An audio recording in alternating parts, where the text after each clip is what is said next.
Hello everyone, this is our third lecture of Bharatiya Nyaya Samhita and we will study chapter 2nd and section 4 to 11 where the sections provide various class of punishment to be awarded by way of sentence to accuse and in today's daily target we see that punishment और punishment किन किन चीज़ों में मिलती है इसके बारे में हम देखेंगे। अगर हम पनिशमेंट की बात करें तो हमारे जो सेक्शन है सेक्शन 4 to 11 उसमें पनिशमेंट कुछ तरह से दी गई है, जैसे कि death, imprisonment of life, imprisonment for feature of property, fine and community services, जिसको हम आगे देखेंगे। जिसमें सबसे पहले अगर हम बात करें तो ऑब्जेक्ट ऑफ पनिशमेंट की, तो हम ऐसा देखते हैं कि कोई भी पनिशमेंट या फिर लॉ बनाया जाता है, सेंक्शन लगाया जाता है, तो वो सोसाइटी को प्रोटेक्ट करने के लिए। तो मेन जो ऑब्जेक्ट होता है पनिशमेंट का वो होता है कि प्रोटेक्शन, अपने मतलब जो भी हमारा सोसाइटी है उसको प्रोटेक्ट करना।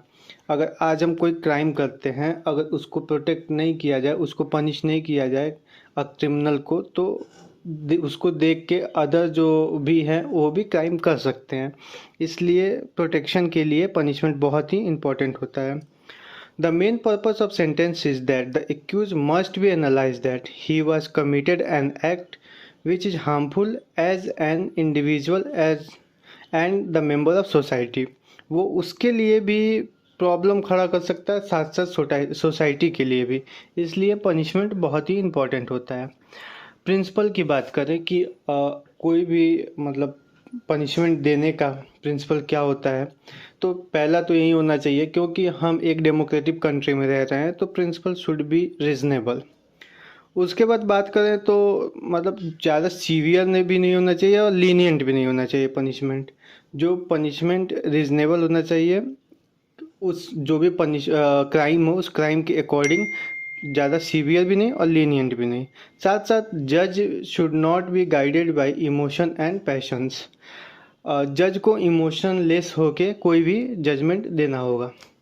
अगर हम फैक्टर्स की बात करें कि जब एक पनिशमेंट देना होता है, तो उसके पहले बात करें हम ये कैसे पनिशमेंट दिया जा सकता है, तो उसके पहले सबसे पहले एक एडवोकेट, एक जज, साथ साथ जो भी पनिशमेंट दे रहा है या फिर पनिशमेंट के लिए अपील कर रहा है, उसको सबसे पहले फैक्टर्स को कुछ ध्यान में रखना होगा। जिसमें सबसे पहली बात करें कि मोटिव, अगर या फिर पुरानी दुश्मनी, अगर जो पर्सन क्राइम कर रहा है उसका क्या मोटिव था। उसके बाद इंटेंशन या नॉलेज, उस पर्सन को उस चीज़ की नॉलेज थी कि वो क्राइम कर सकता है या नहीं कर सकता है।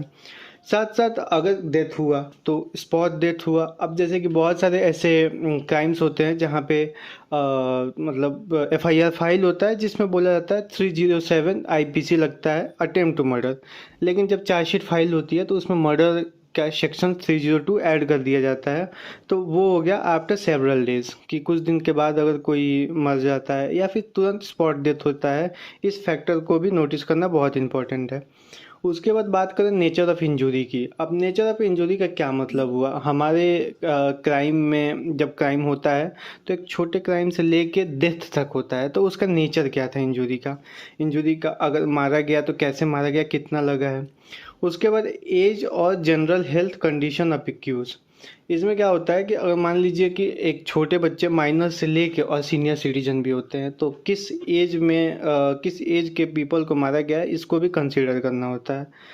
अब वेपन बहुत ही इम्पोर्टेंट फैक्टर। अगर आप लिटिगेशन में जाएं, तो अगर आप डिस्ट्रिक्ट कोर्ट में देखें तो फैक्ट पे जब वो आर्ग्यूमेंट होता है तो वहाँ पे वेपन के साइज और वो इंजरी के साइज बहुत ही इम्पोर्टेंट होता है।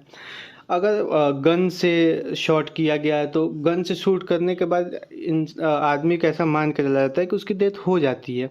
अगर आप उसको पेन से मारे या पेंसिल से मारे तो वो जो डेथ होने की पॉसिबिलिटी होती है वो लगभग बहुत ही 0 या फिर 1% तक रह जाती है। तो ऐसे में नेचर जो है, साइज है वेपन का, वो भी बहुत इंपॉर्टेंट हो जाता है। बैकग्राउंड, अगर हम कहीं भी हाई कोर्ट या डिस्ट्रिक्ट कोर्ट में अपील करें या फिर पिटीशन फाइल करें तो डिफेंडर के बिहाफ पे जो भी एडवोकेट रहता है उससे हमेशा कोर्ट पूछती है कि इस पर्सन या फिर इस क्रिमिनल का क्रिमिनल बैकग्राउंड क्या है, क्रिमिनल हिस्ट्री क्या है, क्रिमिनल एंटीसीडेंट क्या है। उसके बिहाफ पे कोर्ट बहुत ही ईजिली डिसाइड करती है कि इसका पनिशमेंट कितना दिया जा सकता है या फिर एक्यूटल या फिर बेल दिया जा सकता है कि नहीं। ये हो गया फैक्टर्स की बाद अब अगर हम अपने पनिशमेंट्स की बात करें, अगर हम पहला अपना पनिशमेंट डेथ की बात करें तो death is the highest punishment and it is also called capital punishment. Capital punishment is awarded in the rarest of the rare case and Supreme Court held that capital punishment as constitutional and the sentence of death will direct that person be hanged by neck till death। अब इसमें हम बात करें तो ये जो punishment है ये 18 साल से कम के बच्चों को डेथ पनिशमेंट ना दे के उनको इम्प्रिजमेंट दे दी जाती है। साथ साथ ये वायलेशन आर्टिकल 19 सब क्लॉज 1, 21 और 14 का वायलेट भी नहीं करता है। और ये तो rarest of the rare case Bachchan Singh के केस में ये आया था। हमारे भारतीय न्याय संहिता की बात करें तो उसमें जो भी गवर्नमेंट के अगेंस्ट में वार वेज होता है उसमें डेथ पनिशमेंट ज़्यादातर मिलता है।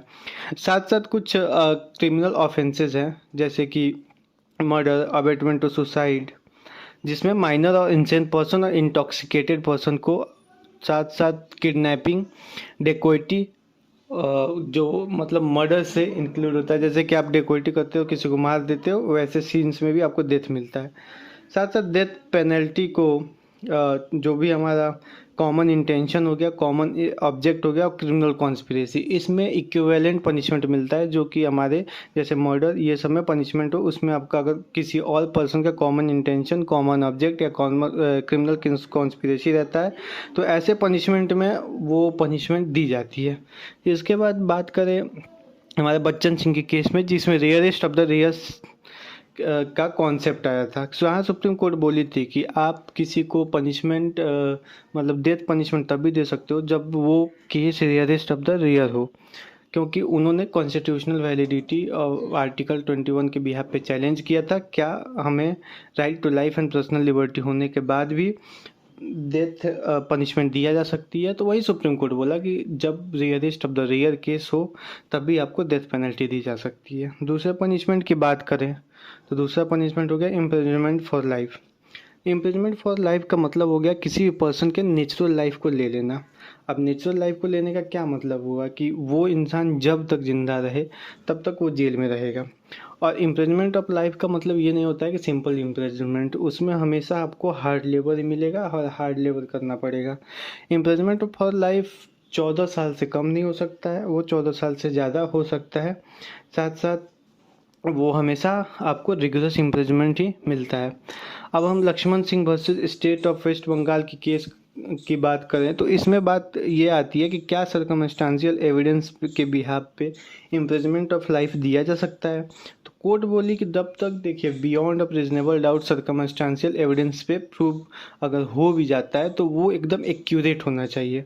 अगर आप एक्यूरेट प्रूव नहीं दे पाते उस पर्सन को तो उस पर्सन को इम्प्रिजनमेंट ऑफ लाइफ नहीं मिल सकता है। इसमें लक्ष्मण जी को चार्जेस से एक्यूटल कर दिया गया था। अब बात करें अपने इम्प्रिजनमेंट की। इम्प्रिजनमेंट बेसिकली क्या होता है, एक सिंपल सी सज़ा देना।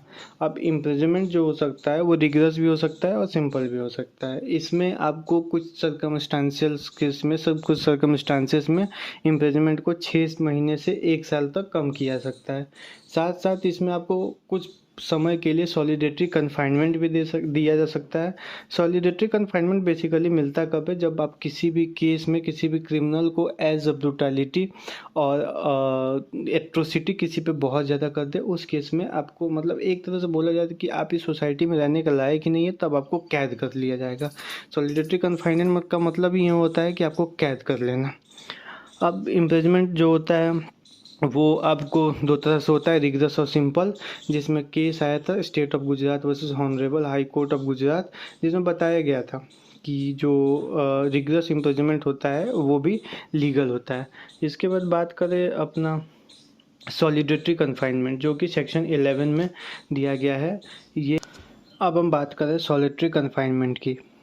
तो सॉलिटरी कन्फाइनमेंट क्या होता है? Whenever any person is convicted of an offence for which under this Sanhita the court has power to sentence him the rigorous imprisonment the court may be by the sentence order that the offender shall be kept in solitary confinement for any portion and portions of the imprisonment of which he is sentenced, not exceeding 3 months in the whole according to the following scale and there is to say।